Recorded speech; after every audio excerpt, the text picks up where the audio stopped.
j'ai l'impression que nous ne prions pas le même Jésus.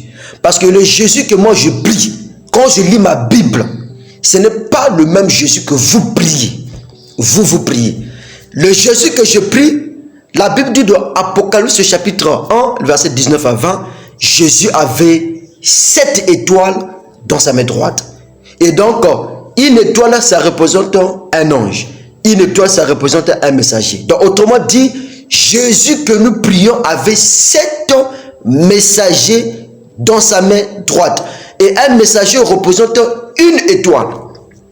Et quand Jésus-Christ était à la croix, la Bible dit, la pierre qu'on a rejetée, ce qui bâtissait est devenu la principale de l'homme. Autrement dit, Dieu avait ouvert une brèche qu'on appelle les 7 âges de l'église. Et donc, dans chaque âge de l'église, Jésus envoyait une étoile. Jésus envoyait un ange. Jésus envoyait un messager. Comme de ce qu'il avait fait à l'époque de Noé. Parce que la Bible dit, ce que Dieu a fait dans le passé, il a ramené ça aujourd'hui. Il n'y a rien de nouveau sur le soleil. Ce qui a été, ce qui sera. Frère, si tu n'as pas une étoile, tu ne connais pas le chemin. Tu ne connais même pas où se trouve Jésus. Parce que les mages qui étaient à Babylone, ils ont suivi l'étoile. L'étoile les a menés jusqu'à où le petit Jésus-Christ était né. Sans l'étoile, tu ne connais pas Jésus.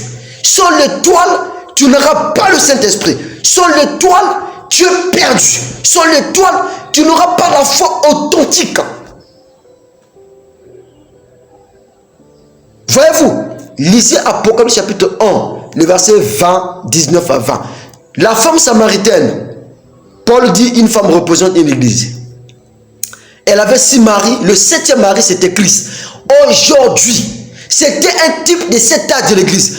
Aujourd'hui, nous représentons l'église aujourd'hui. Et Jésus-Christ est en train de construire son église, mais pendant cette période. Comme Salomon a bâti le temple pendant cette période, parce que Salomon était le type de Christ. Voilà le Jésus que nous prions. Toi, Jésus, ton Jésus a combien des étoiles? Ton Jésus a combien de messagers?